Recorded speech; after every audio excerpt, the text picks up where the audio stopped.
You're listening to WorkWire, sponsored by Career Club and SHRM. Career Club has a range of services aimed at job seekers with an empathetic approach. Whether you are a job seeker yourself, know someone who is in job search, or an HR professional looking to bring a more empathetic approach to transitioning employees, check out career.club.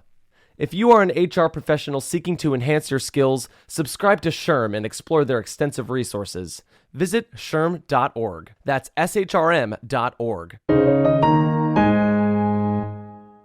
Welcome, everybody. This is Bob Goodwin, president of Career Club, joined by my good friend Johnny C. Taylor Jr., the president and CEO of SHRM, and welcome to another episode of The WorkWire. Hey, Johnny, how are you? Well, I'm doing well. Welcome to my hotel room. No, I was going to say, where are you? I'm in Orlando, Florida. Here today, we kicked off a big conference called Women in Leadership. Yeah. And so, pardon everyone, I'm literally showing you, bring you into my personal life because I'm sitting in a hotel room. But I was so excited about what we're going to talk about today that I said, I can't wait until I get back into a studio. Let's just do it now. So, we got a lot to tackle. Awesome. Well, we like to have fun. We like to talk about serious stuff. I'm hard pressed to think about a more serious topic on a lot of levels with the phenomenon that is now known as Pharmageddon, which I wish I had thought of that. That is a great title.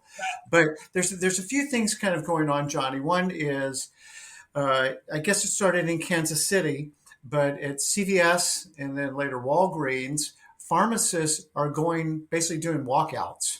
They're like, we can't take it anymore. Clearly, they were frontline people during the pandemic and just working their absolute tails off.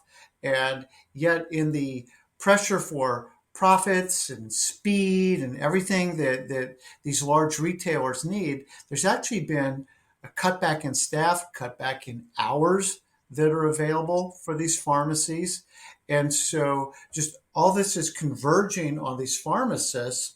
And they're like, time out. You guys have to start paying attention to us. So much so that executives came to the Kansas City stores, like very, very high level executives from CVS, to get this thing resolved. And that signaled to the larger pharmacist community, hey, this is a moment that we can seize. And then secondly, and then I'll kind of be done teeing this up, is last month in October with Kaiser Permanente in California with a 3-day walkout. Again, frontline healthcare workers saying overworked, underpaid. We're actually concerned about the quality of care that we're providing to patients, and we need to draw attention to this. And again, one that was so critical that I think it was the either interim or assistant secretary of labor flew out to help mediate that one. Right. So Farmageddon, it's kind of a cute name. It is not a cute topic. It's a really important topic. Well, yes and yes. Our healthcare system has been under a significant amount of stress. I think we'd all agree. I mean, you think about March 2020, all of a sudden a system that wasn't exactly sitting around twiddling its fingers became overnight overwhelmed by people who were losing their lives. And if not losing their lives, they were fearful about losing their lives. And then you had all the normal stuff that happens, people's normal healthcare concerns. And it's like anything else, Bob. I know you can understand this. You cannot sprint a marathon. If that makes any sense. You just can't do it. You've got to pace yourself. And what we did was we threw these healthcare workers into this environment, and they had their own family obligations. Everyone else was talking about working remotely. Well, guess what? This population never had the opportunity to work remotely. And nurses, same sort of thing. You had this situation where we knew at some point we were going to have to pay for all of this. And that's where we are. So this is predictable to me. Yeah. 3 years in, people have been overworked, and they'll say underpaid. And I think you and I've had these conversations. All of us believe we're underpaid at some level, but there are real limitations on how much more one can pay. So you've got to sort through that. They've been under a level of stress. Think about what's happening in our retail pharmacy in particular, in that sector. So you have people who are research pharmacists, you have all sorts of. But the people who are in these stores, For 3 years, they had people coming in sick. Not just, I Mhm. mean, but really sick. You were exposing yourself to those people. They had people, when we saw the crime rates go up, people were robbing pharmacists. I mean, coming in and stealing drugs and doing those sorts of things. So you had a really tough situation. They have just been at war. And so I think it's quite appropriate to refer to it as Farmageddon. I mean, that literally they've been engaged in a 3 year war, and it's just all coming to a head. Yeah, and you bring up another good point, which is just worker safety, whether it's their health or their safety because of all the crime that is going on, Yeah. and they're dealing in controlled substances that are highly desirable by some segments that would wish to take those substances out of the store without paying for them. And so you can just see, like you said, just like so much pressure, and it probably is, unfortunately, to some extent, predictable. But And let me tell you, even, I mean, yes, the controlled substances, yes. But then you also have, the situation where, people are stealing in a lot of these major cities. They're just walking in and stealing everyday stuff, toothpaste and this and that. And the pharmacists are at most of these locations, they are deemed the unofficial leaders. Even if there's a store manager, I mean, you got an hourly employee, and then you have this person with a doctorate in pharmacy, right? And well educated, professional. And so people look to them to lead even when they aren't specifically responsible for leading. So if a customer comes in, they're belligerent, and whether at the pharmacy or in the retail, non-pharmacy retail part of the store, you are now asking that person to be the security guard, the physician, the social worker. I mean, all of that in one job. So this is, again, it's totally predictable. The question is, what do we do about it? yeah, and so one of the things that's going to be hard to do about it is you can't just spin up a pharmacist. Like this is a Right. highly educated, licensed person to be able to do this.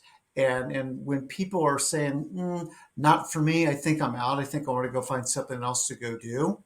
Like you can't just go find one on the fly, and so it really does. And then let's not forget too about like the hospital workers and the other healthcare workers from Kaiser Permanente and other people that work in other healthcare systems who are also equally burned out. And Right. these nurses and other people are just like, I can't do this anymore emotionally, physically. I'm just tapped out. I can't go anymore.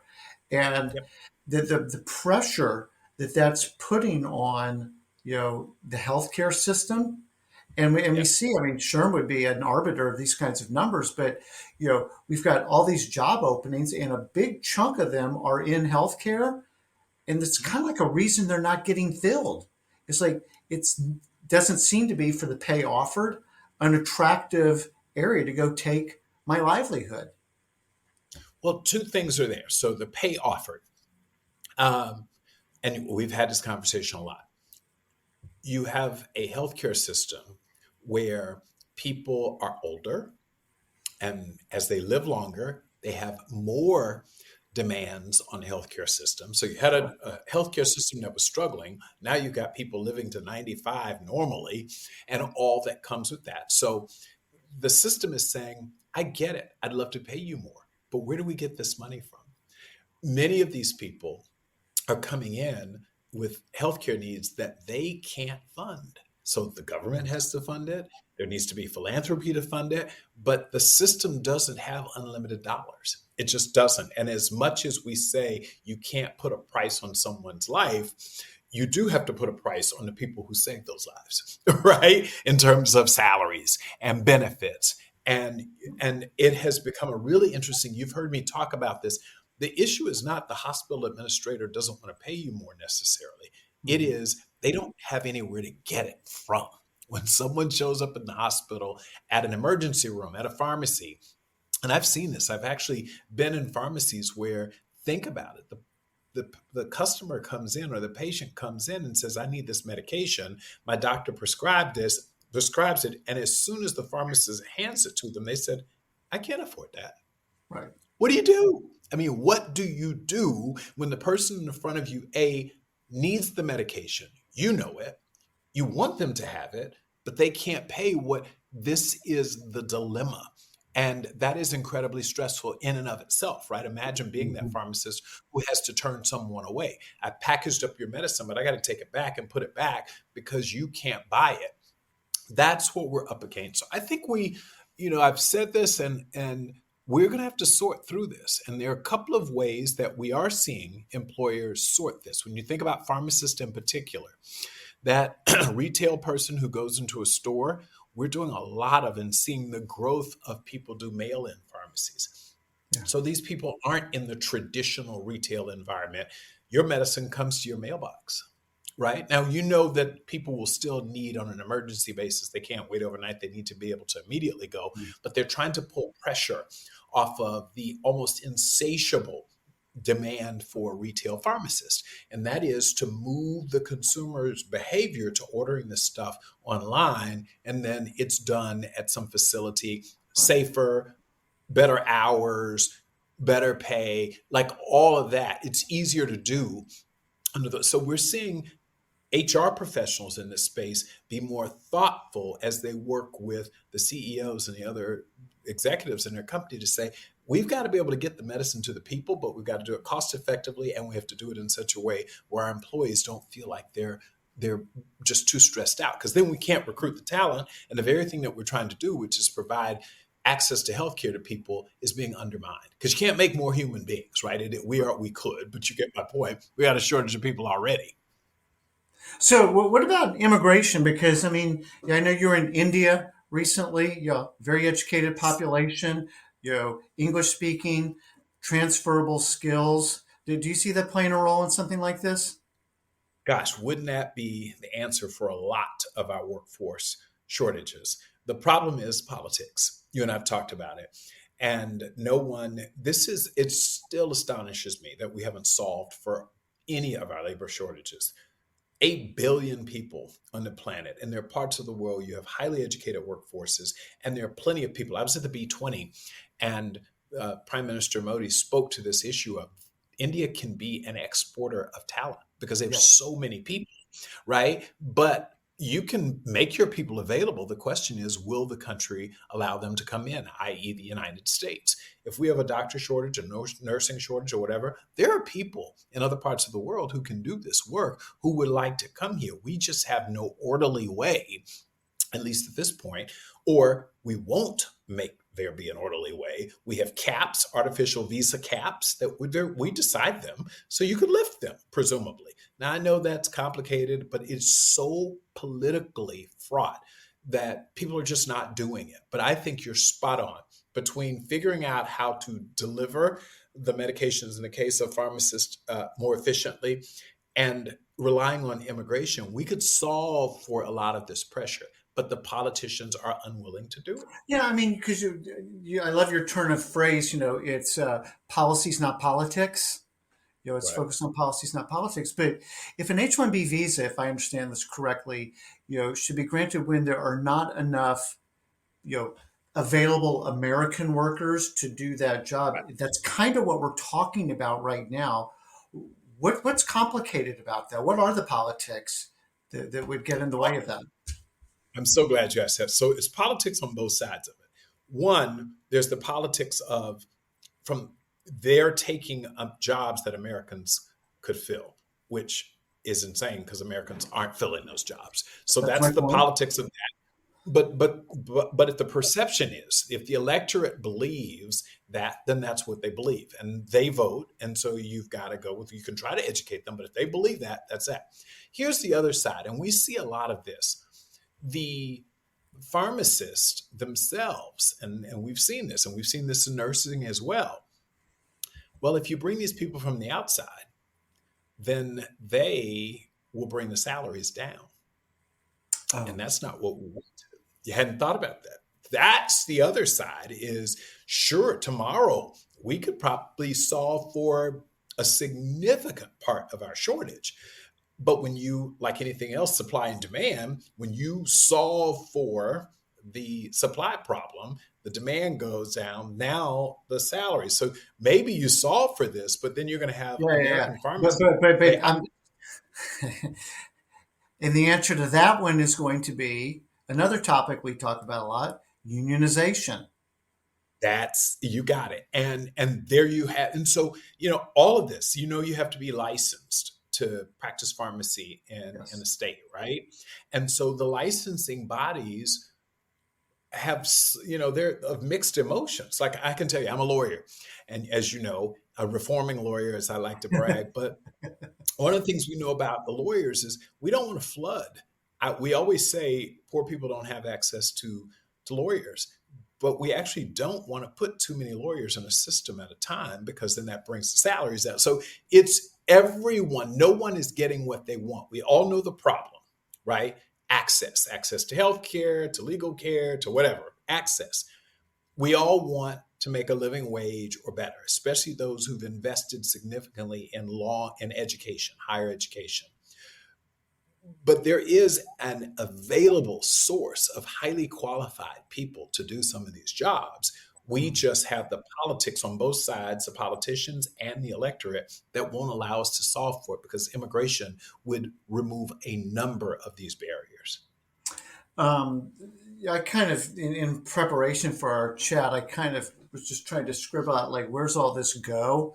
And, this is a term that's kind of in vogue right now, but a doom loop. But, where the job sucks, sorry for the language, the people don't want to do it. So fewer people go into that field because, well, that doesn't sound like, we see that with accounting, right? Like people are like, I don't Teaching. want to teaching, accounting, Yes. pharmacy. So you have fewer people want to pursue a career in that, which means even fewer workers handling, to your earlier point, the aging of America. People have the That's right. highest healthcare demands, needs, Yep. right? So now you're like working both ends of it in the wrong direction, right? Yep. Which ultimately, again, we saw this in the talent wars, prior to this recent slowdown, of that actually drives the cost or the pay up to get anybody to come in Yeah. and do this job. So, and particularly Yes. as you say, if you're kind of giving the Heisman to immigrants, so like, well, we don't Right. want y'all because that's going to bring our pay down. So now the pay's going to go way up, which always circles back to Johnny's main point of who's paying for all this anyway? Right. Right. I mean, who is going to pay for this? And the other thing that I alluded to and didn't get quite described is how we're going to break down the work. We what do I mean that in the pharmacy context? If there is work that a pharmacist is doing, that a pharmacy tech can Yeah. do, and not compromise the safety of the patients, then we need to take that work and move it to a different category of job that doesn't require as much formal education and where there's a bigger labor source. And so that's the other thing. And we did this years ago in nursing. We've seen it in teaching. Whenever there's a shortage, instead of demanding that you have a 4-year bachelor's of science in nursing, you take RNs or you take LPNs, like you do, Yeah. who are still qualified to do some certified nursing assistants. You break down the job such that you can take parts of it and pull it away from the more highly paid people. Teachers, and then you had teachers' assistants who are paraprofessionals. They don't have 4-year teaching degrees, but they have the ability to handle disciplinary actions, to maybe grade papers, do something. So I can tell you in HR, the HR professionals out there, we are all saying if there's a limited number of these professionals, we're not going to be able to solve for our immigration problems, we choose not to, then what we're going to have to do is take the work, dissect it, and create new job categories for people to do the work that doesn't require the top of the food chain to be paid. And that's the best way to solve for it. Frankly, it's the only other option. So if I'm following you, because I know you're trying to maybe put a couple of ideas together. One was what you just said: break the work down into the smaller things that need to be done, and then in the strict context of pharmacy, using delivery, like deliver straight to home. So essentially that's another task that can be offloaded through a different delivery mechanism. Bingo. Yeah. That's one. And two, the obvious is break it down, even if you're in the retail environment, there are now, instead of 4 pharmacists, there are 2 pharmacists and 2 pharmacy techs. And the Yeah. techs are taking a lot of the administrative stuff off, the labeling, the phone calls, et cetera. There are ways so that there's an escalation process where the person who needs to speak to an actual pharmacist does. So it's just what you're doing is restructuring the job and looking at what work needs to be done and completing it in a different way. Those are 2 things that we're doing. So as you talk about, like, there's 2 pharmacists, and now what we're going to say is, well, 2 pharmacists and 2 pharmacy techs to support them. Right. First place my goes is, I'm the CFO. Wait a minute, didn't you just like add to my labor costs? But what they'll I think what they'll find is that they're providing a superior experience.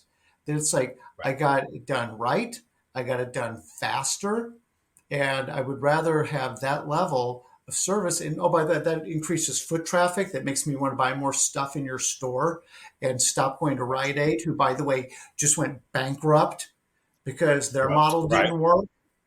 Right. That's right. Yep. So it's how do you make, in this retail context that we're talking about, this is actually a competitive advantage that drives traffic and spend in your store, not just adding to your labor costs. Well, you can do that. Understand at the same time, the pharmaceutical companies are putting pressure. So the retailer is just moving the product, right? They're like, I don't make these medications. And, you and I will one day get into a big conversation, I hope, around the cost of these new weight reduction medications, for Oh my example. gosh. Rite Aid, Walgreens, none of those folks, they didn't create that product. But guess what? That's a new product that requires counseling when you go in to get it. And so the pharmacist actually has to talk with you about it. A tech can't do it. So we've got to fix the system. Every time we introduce new pharmaceuticals and they become if you turn on the television, you're going to get hit with a pharma commercial every 3 minutes about something. I the other day was watching something the other night. I was like, I think I might have that. Like, I have no reason to think I have it. The commercials make you think, I too have had that one time experience. So it's the explosion of it. And again, so the pharma companies are doing their thing, the retailers are doing their thing, and all of it's putting significant pressure on the folks in the store. So we're sorting it, but we're going to have to, there's a big problem. You're where we are right now, which is people are quitting in droves, and they are, and if they're staying, perhaps your best talent is not staying. And that's even more problematic, because if you provide subpar service, you could actually cost someone their lives. Which is back to my doom loop theory of, something has to intervene into this, because right now it looks sort of like a race to the bottom, and nobody Yeah, wants to win that race. Yet at the same time, it doesn't seem that a lot is going on. Although, this is sort of, what did Winston Churchill say? Americans will always do the right thing when they have no other alternative. And this sort of bingo. feels like one of those situations where, you know, Yep. like it's going to have to affect me personally. And I'm going Right. to have to get, mad about it and start to raise hell about it.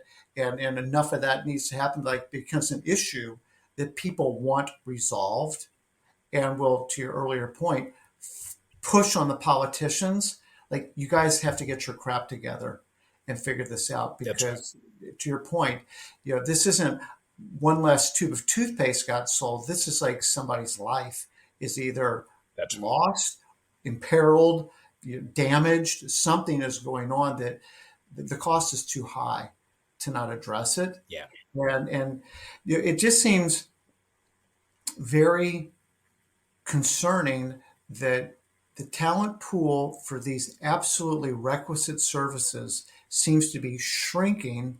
You make a really interesting point. And of the remaining talent, is that the talent that you want providing those services? And yet costs go up, maybe quality's going down, demand's going up. And it just really, really feels like, unless there's some type of a government intervention, or somebody commercially sees this as an innovation and a competitive advantage opportunity, that it's got some opportunity to get worse before it gets better. What gives you the Well, I'm most going to get even. optimism about this, Johnny? Well, so it's hard to find a point of optimism here. I mean, I'll use your Churchill, maybe quote, maybe because we're getting really close to no other choice, that a solution is on its way.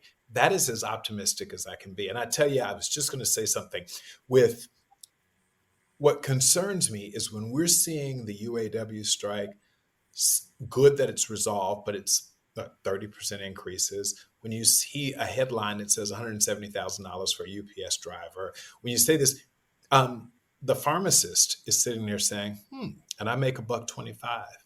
I have all of this formal education. I have all of this responsibility, and people who are frankly doing important work, but who are less highly trained than I am, who don't have the same student loan debt that I have, are making significantly more money, and they don't have these overworked hours, the hostile customer, the thieves. Like at some point, we have made this so unattractive.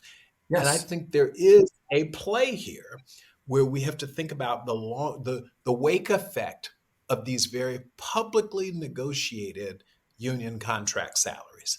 I'm tying two things in here, but like I thought I was doing okay. I was making $1.25, a good living, etc. And then I heard that the guy who delivers my UPS this morning makes 50% more than I make.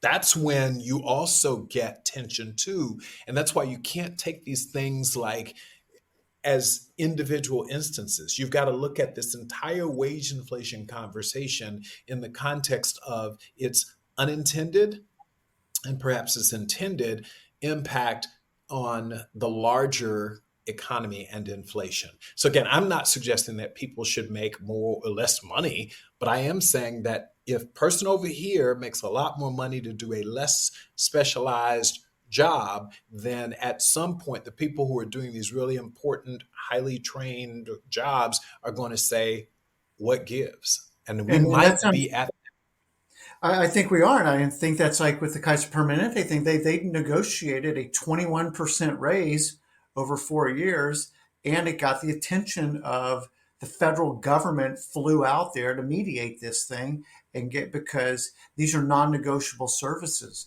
Like nobody right. wants it on their watch. That we didn't do anything, and people are dying because nobody had enough sense to figure out how to resolve this labor dispute. But I do think you're Yeah. right too, Donnie, that we're going to see increased unionization because it certainly appears today collective bargaining works. Yep. And and then when that tide breaks is when people are going to just start saying, what? They make how much for doing what? Right. And Yep. somehow, unions, had not a great name for a while, that they were Right. negotiating these super Cadillac everything packages for people that didn't look like they were doing life-saving work, and they became a problem. And now they're sort of the heroes running to the rescue of, hey, get me paid what I should be getting paid, whether I'm a barista, or a pharmacist. It'll be interesting to see, how these things go in waves. But right now, and I know we're going to talk about this more, wage inflation and Yep. kind of driven through collective bargaining is going to be an issue Yes. for a while. Got it. Got it. Got it. Got it. Got it. No, it is. And we had better think about the impact on not the direct. So we kind of think auto industry or actors or whatever, but it has real, as I refer to it, as a wake effect on the rest of the economy. And we had better think about these are not one-off deals. There are real implications. So, here we are. It's a conversation we're going to be having. And as we go into a slowing economy, the question is, how does it work? When you think about the car now, like what do prices do for the new automobile? Either you find a way to reduce the car price because consumers can't afford it, new interest rate models, etc., or people buy fewer cars, or you use fewer human beings to build said cars. And Yes. so there are only a couple of options, right? And that's where we are. We're quickly approaching this situation where we're going to have to fundamentally rethink how work gets done and by whom. And there you go. That is the essence and the DNA of the work wire. So, Yeah. is there anything that we didn't cover on this one, Johnny, before we let folks go and I let you get back to Ooh, Orlando? I'm so excited. This was a deep one because I'm glad you found something. We can always talk about the retail worker who makes, X. Retail, those are real, and those are a big category of jobs in our country, the largest multi-unit retail gigs. But now we're getting into critical roles, and that's serious. And I'm just reminded as we close, you think about one of the more important critical roles and go all the way back to the Reagan era, air traffic controllers, high stressed, hard work, requires significant training, and you have people's lives literally in your hands. And we did get to a point where, as you know, they pushed and decided to walk off the job, and the government replaced them.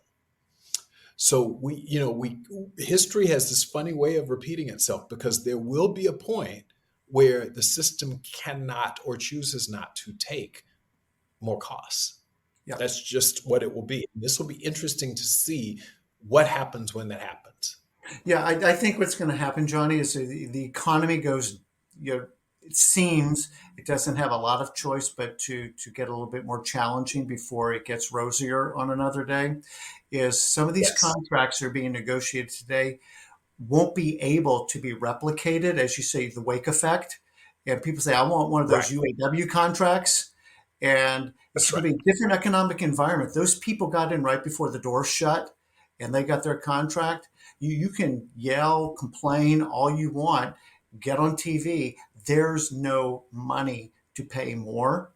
And if you can't deal with that, maybe we do have an air traffic controller event of like, we're going to have to replace you if this is where we're at. It just becomes a stare down. Right. And you hope Johnny, not. You hope not. We hope not. We're out of time. We're going to have plenty of opportunities in future episodes, I'm sure, to continue to see how this plays out. And I love your expression, the wake effect, because that's exactly what it is. So a pleasure, as always, to see you. Thank you for sharing your expertise. It's great to catch up with you. Likewise, my man. Be well. See you soon on the viewers, Work Wire. Listeners, thank you so much. We appreciate you taking a few minutes out of your day to join us on the Work Wire. Please subscribe, rate, and review on your favorite platform, whether that's YouTube or podcast. But with that, we say thank you, wish you well, and hope to see you on the next episode of the Work Wire. Oh, Johnny. That's right. That's right. All right. Thank you, my friend. Bye-bye. Check out career.club for personalized help with your job search. Visit shrm.org to become part of the largest human resources organization worldwide.